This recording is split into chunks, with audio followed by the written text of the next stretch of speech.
જય સ્વામિનારાયણ બહેનો આવી ગયા ને યુટ્યુબમાં. આજનો વિડીયો આપણે એ બનાવવાનો હતો કે બહેનો મારી પાસે માલ લઈ જતા હોય ઘણા, પછી મને એમ કે કિરણબેન તમારે વાત નથી થતી, અને કે રૂબરૂ આવી ત્યારે તેમ હતા નહીં, એટલે એ કે તમે યુટ્યુબમાં વિડીયો મૂકતા નથી, તો પછી હમણાં તેમ કાંઈ વાત જ નથી થઈ તમારે હારે.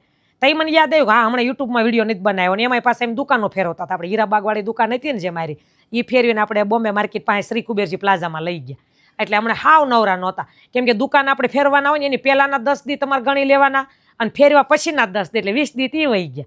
એટલે હું નવરી નહોતી, તો આજ મને એમ થયું યુટ્યુબનો વિડીયો બનાવી નાખીએ. અને ખાસ બનાવવાનો એટલે કે આજ મને યાદ આવ્યું કે ઘણા બહેનો હટ હરીરી જતા હોય માલ લઈ જાય ને, એટલે તો એને એમ થાય કિરણબેન આમ કેટલા બધા સક્સેસ ગયા. મને ઘણા બહેનો કહેતા હોય કેવા શેઠ થઈ ગયા તમે, અને તમારા દુકાનનું રાગે પડી ગઈ, કિરણબેન તમારે કેવું સારું થઈ ગયું. પણ એના પાછળનું કારણ હું તમને કહું કે અત્યાર સુધીમાં જો બધાને ખબર હશે સુરતવાળાને કે મારે એટલી જગ્યાએ દુકાન હોય હતી. મેં દુકાનો કેટલી કરીને એ મને કાલ સાંજે હુતા વિચાર આવ્યો, બોલો. એટલે મને તરત એ સેમિટ પોઈન્ટ થયો કે આ તમે કોઈને ગણ્યું જ નહીં કે એટલી દુકાનો કરીને એટલી બંધ કરી, એ કેટલી તમે દુકાન કરી. એક આદમીનું હોય ને તો આદમીને વિચાર આવે કે એટલી બધી દુકાન આદમી ન ફેરવી શકે. માનો કે એક જગ્યાએ દુકાન કરી, ગમે ભાઈની વાત છે બેનની વાત છે, એક જગ્યાએ દુકાન કરી ધીમી ધીમી હાલે ને, પછી બીજી જગ્યાએ સાહસ જ ન થાય, તરત હંકેલો કરી અને દુકાન બંધ કરી દે. લગભગ એને કોકને જ એવો વિરલો હોય કે વિચાર આવે કે આ દુકાન ફેરવી અને આપણે નથી હાલતું ને એટલે એરિયો ફેરવી નાખીએ. લગભગ કોઈ નો વિચાર આવે. ત્યાં તો હરીરીસ ગયેલા હોય, આદમી હોય તો હરીરીસ આવ્યો, એક જગ્યાએ માલ ભરે દુકાન કરે વ્યવસ્થિત, ન હાલે એટલે તરત બંધ કરી દે કે આપણે આ ધંધા પર લેવાનું નથી. એવું ન હોય. અમે તો અત્યાર સુધીમાં હું તમને ગણાવીશ ને તમને હાવ હાસું લાગશે, કિરણબેન એટલી દુકાન કરી, ફેરીએથી માંડીને અત્યાર સુધીમાં કેટલી દુકાન કરીને કેટલી બંધ કરી. હરિયાણા કેવી કેવી દુકાનો, એ મકાન માલિકને હા પડે કેવી એની દુકાન હોય ને એટલી સરસ કરીને દઈએ. એમાં અમારા ભાગીદાર કલરનું કામ કરે, કોઈ વસ્તુની ખામી ન રાખી હો. એને દુકાનો હોય કેવી પડતર જેવી હોય, અને એ જ ખાલી હોય પાછી, એ જોઈજો. અને અમારે પહેલેથી મારો નિયમ હતો કે લાઈન આખી સાડીની ડ્રેસની હોય ત્યાં જઈને નહીં બેહવાનું, એકલા બેહવાનું. પહેલેથી મારો નિયમ, મારા આગળના વિડીયો તમે યુટ્યુબમાં જોઈજો. હું એમ કહું કે આપણા ભાગમાં હોય ને આપણને મળવાનું હોય, જો એવું માનતા હોય તો તમને ખૂણે મળે. પણ તમને એમ થાય ને આખી લાઈનનું હાલે છે, હું ત્યાં બેહું અને મને એમાંથી મળે ન મળે, અખતરો કરજો. બાજુમાં ધમ ધોકાર હાલતું હોય એની પાસે દુકાન કરો ને તો આખા દિને 1-2 કસ્ટમર સડે 20 જોઈને નીકળી જાય, લે બેસતે. આ તમે બહુ માર્કિંગ કર્યું છે, તમે કરજો. કે ઘણાને એવું થાય કે જ્યાં બહુ દુકાન છે હાલો ત્યાં, હાલો લક્ષ્મણનગરમાં બહુ મોટી માર્કેટ છે ને હાલો ત્યાં, કે હાલો અહીંયા બહુ સારું હાલે છે ને મહિલા મંદિરવાળી શેરીમાં હાલો ત્યાં. એટલે બધાને આ વસ્તુ થાય. એવું અમારે 2 વખત થયું. એટલે મને પછી પાકું થઈ ગયું કે જે કિસ્મતમાં હોય ને એ જ મળે. પછી તેમ આમ એકલા લંકાઈ જઈને બેહો ને તોય હાલે. એ મેં અખતરો કર્યો. એટલે આ ખાસ ધ્યાન રાખવાનું. આપણે કસ્ટમર આપણી પાસે કેમ રેગ્યુલર આવે, આપણે શું વસ્તુ રાખીએ તો કસ્ટમર આવે, આપણે કેવી વેરાયટી દઈએ તો કસ્ટમર આવે, એ જોવાનું. ભાવ બધી વસ્તુ રાખવું, જો સસ્તી રાખવું, મોંઘી રાખવું, હલકી રાખવું, ભારે રાખવું, વેરાયટી બધી. નાના માણસો આવે, મોટા આવે ને વીઆઈપી આવે, એટલી વસ્તુની વેરાયટી રાખવું. બધાય ભાવ. કોઈ એમ કહેવા જતું હોય કદાચ દાજમાં કે વેપારી કે, અને કોકને કદાચ કંઈક મગજમાં એવું હોય કાંઈ કોઈને અભાવ આવ્યો હોય ને બોલીને જાય મોંઘું છે તો વાત અલગ છે, બાકી કોઈ ન કહી શકે 100 રૂપિયાના દુપટ્ટાથી રાખવું. 100 રૂપિયાનો દુપટ્ટો, 150નો ટુકડો, 180નો ટુકડો, 350નો ડ્રેસ, પાછો 50 પ્લસ થાય. 350નો હોય પાછો 400નો હોય, પાછો 450નો હોય, પાછો 500નો હોય, 550નો હોય, 600નો હોય, 650નો, એમ કરતાં 5000 પોગું. તો બાનું કાઢવાનું કસ્ટમરને કોઈ જાતનું ઓપ્શન જ ન રહે. કાંઈક તો કારણ ગોતે ને બાનું કાઢવાનું. શું કારણ ગોતે બાલમુકુંદમાં આવે તો? એટલી તો વેરાયટી રાખો. હવે બાય થઈને મેં એટલી દુકાનો, ભલે મારા ભાગીદાર હતા પણ વહીવટ તો પહેલેથી હું જ કરું, મેનેજમેન્ટ હું કરું. એટલે એ કેવડું એમ મેનેજમેન્ટ કર્યું લેડીઝ થઈને. તો તમે આ વસ્તુ નથી જોતા. અને ઘણા ભાઈઓ કાઉન્ટરે, હું નથી કહેતી હું આમ કાઉન્ટરે બેઠી હોય અને કસ્ટમર આવે તો એ ભાઈ સતત એમ જોતા બેને કેવી પ્રગતિ કરી, આ બેને આ મારા ઘરવાળાએ કાંઈ ન કર્યું, એવું લાગે ને. ઘણા રમૂજી હોય ને સ્વભાવના, તો મોઢે કે આ તમારી બેને તો જો ને હાવ ઘરે પડી હોય, એને કંઈક સેટિંગ કરી દો ને, કાં માલ આપો ને વેસવાતમાં તમારી બેનને, તો એ કંઈક કરે. આવી રીતના ઘણા બોલે, એ મજાકમાં બોલતા હોય ને અમુક આમ બોલતા હોય, પણ એવું નથી. આની પાછળ જો ઘણા ખોજા બેનો હોય તો પછી આદમીને પૂરી જીગર દેવી પડે. આ તો હું નથી કહેતી માલ લેવા આવે ને તે 7-8 હજાર ન હોય ત્યાંથી એની બેન પહેલાં ભાઈ મને કરવા થોડો લે ને, અત્યારે સુરતમાં થોડો લે ને તો એમ ધંધા થઈ જતા તે તાર ઘરે ઘરે કરવા. બધાને બિચારાને હીરામાં મંદી છે, કોકને મશીનમાં મંદી હોય, વર ખેતીની હિસાબે આમ કાંઈક મોડું હોય, વરસાદના છે, બધાને ધંધો કરવો જ છે. પણ 5-8 હજારથી થઈ જતો હોય ને તો તે ધંધાના ધડિયા પડી જાય. એમ ધંધો ન થાય. મહેનત હોય, કિસ્મત હોય, અને પછી આપણે ઓલા કેમ કે જીગર હોય, આ બધું ભેગું થાય ને ત્યારે ધંધામાં સક્સેસ જાય. અને તમે આ ભૂલી જાઓ છો. અત્યારે હું વારાખરતી કહું છું, મારી પાસે બિલ છે, માલ લઈ ગયેલાના રેકોર્ડ છે કે મારી પાસે 470 જેટલા બેનો નવા શરૂ કર્યા. કાલે જ મેં જાણ્યું, મેં કીધું તું મને આ બધું લિસ્ટ કહેતો કેટલા છે તો હું વિડીયોમાં બોલી શકું. 470 જણા જે નવા મારી પાસે શરૂ કર્યું બહેનોએ ઘરે. અને શેન્ટ કેટલાય થયા? ખાલી 35 જણા. નવાઈની વાત છે હો. બાકી દુકાનવાળા લઈ જાય છે. અત્યારે બધા ભગવાનની દયા ચેન્નઈથી હોય ત્યાં આવે. કાલે આવે છે ને એક ભાઈ, એ ચેન્નઈથી કે વિડીયો જોઈને હિન્દીવાળા, એ કહે છે કે તમારે વિડીયો જોઈને આવ્યા છો, મારે માલ લઈ જાઓ. હવે એ બધા જે વેપારી લઈ જાય વાત અલગ હોય, કેમ કે શેન્ટ થઈ ગયેલા હોય, એને તો ઉપાય દી ન હોય. 50,000 લાખનો આમ ગાય ઘા કાઢ લે. હવે 8,000માં આપણી પાસે એટલી બધી સલાહ લે લોકો, કિરણબેન ક્યાં છે ને એને મળવું છે. ભલે હું કહું છું સલાહ આપીને તમને શેન્ટ કરાવીશ, પણ સલાહમાં તો પછી પાછા ફોન નહીં કરે. હવે કિરણબેન વાત કરવીશ, માલ લઈ ગયા તો એનું શું કરવાનું? એટલે આવી રીતના મને થાય શેર થાય નહીં. નકર મારી તો ઈચ્છા છે કે તમે ઘરેથી નાનો ધંધો શરૂ કરો, કેમ કે હોલસેલમાં દઉં છું, વેચવા હાટું દઉં છું. નકર એમ થાય કે કિરણબેનને એવું શું હશે, પણ મારે 2 વસ્તુ થાય. હું 8,000થી આપું ને, મારે શું વાંધો હોય? હાલો તમે 10,000નું લઈ જાઓ, 8,000નું, પણ એમ ધંધો થાય નહીં. અને કાલે આવશો તો આપી છે એવો, પાછી ખાલી કહું છું આ તમને. શરૂ ન થાય એ મને ખબર છે, પણ આવો તો હું શું કામ ન આપું એ કહો. મારા તો ફાયદો જ છે ને, મારે ક્યાં ખોટ છે? પણ એવું મહેનત કરવી નહીં, પછી તમારે શેટ નથી જ થવાની, મને ખબર છે. બહુ સાહસ કરવું પડે, બહુ જીગર હોવી જોઈએ. તમને એમ થઈ જાય કે એનો વિડીયો જોયો ને તરત તમને આમ પ્રોત્સાહન મળી ગયું કે કિરણબેને કર્યું, આપણે કરવું જ છે. તો પછી આખું જાણો, કિરણબેનનું આખું અત્યાર સુધીથી અત્યારે પહેલેથી લઈને અત્યાર સુધીનું જે છે ને બધું જાણો, તો તમને આમ ઓલું થાય. સીધા કિરણબેન રાગે છે તો આપણે 8,000થી આપે છે ને, હાલો લઈ આવી, એમ શેટ ન થાવ. એટલે ભાઈઓને ખાસ ના પાડી દે, તું રહેવા દે, તું જે કરશો ને એ કરી, ડાયમંડ ચોંટાડશો એ કરી. એના કરતાં હું એમ કહું, મારા દુકાનમાં જે આવે છે ને બહેનો, 10,000 પગારવાળા છે ને, 8,000 વાળા છે ને, 12,000 વાળા છે ને, 15,000 વાળા છે, તો એવી રીતના નોકરી કરવી હારી. મારે જ્યારે કાંઈ નહોતું ને તો મેં કેટલાય મારા મંડળમાં કેટલાયને કીધેલું કે કોઈનું ફાર્મ મળે ને, અને ફાર્મમાં મને ખાલી 12,000 રૂપિયા આપે, 10,000 રૂપિયા આપે ને, તો એ ફાર્મમાં મને ભાડું જ ભરવું નહીં. એક રૂમ હશે ને, એમાં હું એને બગીચો ચોખ્ખો રાખીશ, અને હું છે ને ગાય બાંધી દેશે ને તો એનું દૂધ ગાય જે કામ હશે ને કરીશ. પણ મને એવી રીતનું ન્યાયથી આ શરૂઆત થાય. 10,000માં રહેવા હું તૈયાર હતી, અને તોય ન મળતી. 2 જણા અમને ભરૂચથી, સ્કૂલનું નામ તો નહીં દઉં, નકર વળી એને એમ થાય કે મારું નામ બોલ્યા. બહુ મોટી સ્કૂલ છે એ ભાઈની, એને વાયા હમાસર મોકલાવ્યા કે એવા અમારે 2 જણાની જરૂર છે. હું ને ભગત એક્ટિવા લઈને ઠેક ભરૂચ ગયા હતા, અને બહુ મોટું નામ છે એનું સ્કૂલનું. પછી ત્યાં ગયા ને એટલે એના ઘરે ગયા, બહુ રૂપિયા હતા, ભાઈ બહુ વ્યવસ્થિત હતા. અમને બેસાડ્યા, વાત કરી, હાલતી થઈને તો ખોટું નહીં બોલું, મને પરાણે 500 રૂપિયા આપ્યા. મને કે બેન કે તમે આવો ન આવો પછીની વાત છે, પણ તમે ત્યાં ઠેઠથી અમને મળવા આવ્યા. મેં લીધા જ નહીં, પરાણે આપ્યા, કેમ કે મારે પૈસા લેવાનો સ્વભાવ નહોતો. પરાણે મને કે મારી બેન સમજીને આપું છું. એટલે અમે મળવા ગયા ને ત્યારે અમારે શું વાત થઈ હતી કે નામ એટલે બોલતી નહીં સ્કૂલનું, કેમ કે એ ભાઈએ મને એવું કીધું હતું, 3 છોકરા છે ને તમારે, 3 નહીં, 2ને ગમે ને લઈને આવો, એકને તમારે ગમીને મૂકવું પડે. તો મને એમ થયું હું છોકરા હાટું થઈને તો બધું કરું છું, નકર મારે ક્યાં કાંઈ શોખ છે? હું ટૂંકમાં જીવું એવી બાઈ છું. મારે કોઈ જાતનો શરીર ઉપર પહેલે શોખે નહોતો ને ખર્ચોય નથી. આ તો વિડીયા બનાવવા ડ્રેસ હારા પહેરું, નકર મને તો હાવ હાદી છું. પછી સાહેબ યાર બેઠા ને એને એમ વાત કરી કે બેન તમારા 2 છોકરા, અને નીચે અમારા પાર્કિંગમાં તમારે રહેવાનું, અને બા છે તો બાનું ધ્યાન રાખવાનું ઘરે હોય તઈ. બાકી તમારે સ્કૂલે રહેવું હોય ને તો સ્કૂલે રહેવાનું, ઘરે રહેવું હોય તમારે બેનને મદદ કરાવવાની, 15,000 પગાર. તોય હું તૈયાર થઈ ગઈ હતી. પણ એને એમ કીધું ને કે 3 છોકરા છે ને 2ને લઈને આવવાનું. આ સાંભળતા હશે હોય, સાહેબે સાંભળતા હશે ને, એને એમ થાય કે નાના શબ્દ બોલ્યો હતો, એમ બોલાય નહીં કદાચ. 3 છોકરા 2 છોકરા હાટું તો માવતર જીવતા હોય. પછી એને એમ કીધું એટલે મારું મન ત્યાં રસ્તામાં ઠેઠ થયું, ભરૂચ નક્કી કરતી આવી કે તો કેમ મારે ત્યાં જવું. એટલે આ વસ્તુ છે, આવી મહેનત કરતા રહેવા બધે તૈયાર થવું પડે. તમારે બધાને શું છે, ઘરમાં તાણ છે, ધંધોય કરવો હશે, અને આમ કાંઈ નથી, પણ તો પછી બીજામાં જ જવું ને. સીધું એમ થાય કિરણબેન જેવું સીધે રાગે પડી જાય, એટલું બધું હેલું નથી.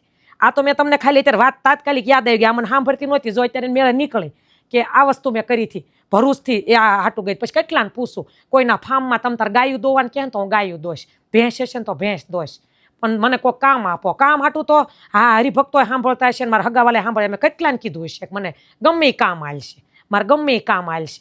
કામે એટલા ગોતતી, ધંધા તો એક કરીને ધંધો જ કરવો હતો, પણ કાંઈ સીધા થોડા મળી જાય. પેલા કામ ગોતતી કે કામ કરીશ ને પછી એવું કામ કરીને આપીશ ને કે એ જે માલિક હશે ને એને જ એમ થાય કે આ બેનને ધંધામાં મદદ કરાય. આ મારો ટાર્ગેટ હતો પહેલેથી નસતે. મને ખબર હતી મારામાં આવડત છે ધંધો કરવાની, પણ એ કાંઈ સીધી થોડી કોઈને બતાવાય કે હું એટલી હોશિયાર છું, મને આ તેમ ગમે એવું મેનેજમેન્ટ આપો તો હું કરી શકું, અને મારામાં આવી આવડત છે. એવી કાંઈ વાતું કરવા બેહાય ને, જ્યારે પરિસ્થિતિ મોળી હોય ને ત્યારે વાતું કામમાં ન આવે.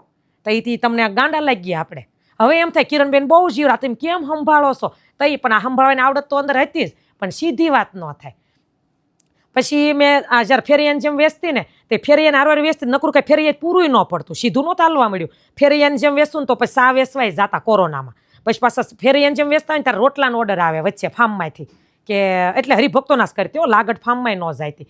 મારા હરિભક્તો હોય ને એમાં હોય સત્સંગી હોય કે અમુક ધર્મમાં માનતા હોય, એ પાછા ગમે નાતનું ન ખાતા હોય, તેમ કે હારા 2 મળે ને તો આપણે રોટલા કરવા એમ જરૂર છે. એટલે બહુ ભાવ પ્રેમથી રાખે, આપણને એમ બહુ મર્યાદાથી રાખે, પરાણે જમીન જાઓ એમ હોય કરીને રાખે. એવા હારા હારા માણસોના. એટલે બે બહેનોની જરૂર હોય, બે પટેલની દીકરીઓ અથવારો કરાવવા લઈ જાઓ એકને અને રોટલા કરવા જાયતી. તો એ ફેરૈયાનું પછી રોટલાનું પછી હજી નવરાયો તો લેસપટ્ટા મૂકવું ઘરે. એ બધું ભેગું થાય ને ત્યારે ઘર હાલતું. પછી ધીમે ધીમે ફેરૈયામાં સક્સેસ મળી જવા.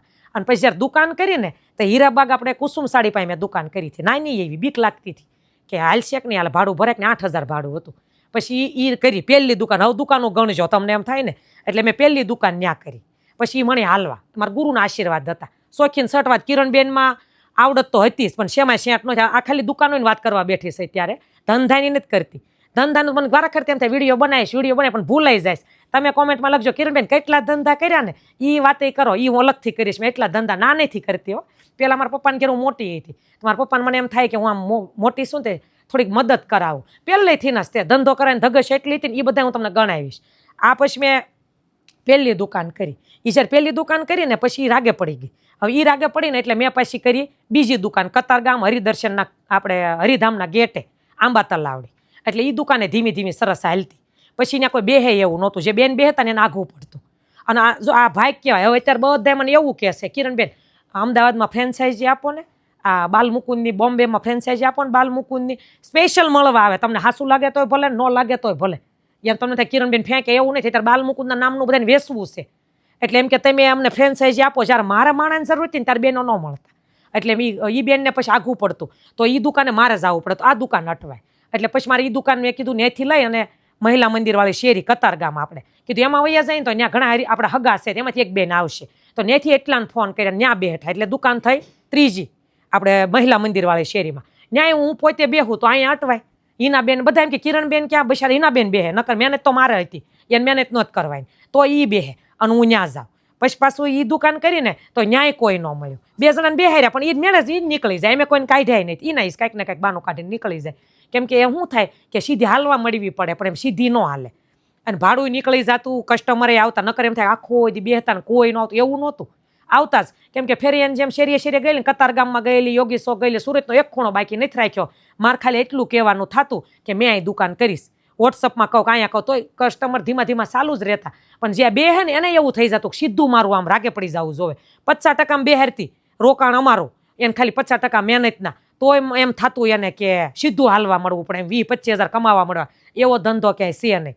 એટલે એ લોકો પછી નીકળતા જાય. પછી ન્યાય તકલીફ પડી. એટલે એ થઈ 3 દુકાન. પછી કરી મોટા વરાસા આપણે મહાદેવ સોંકે.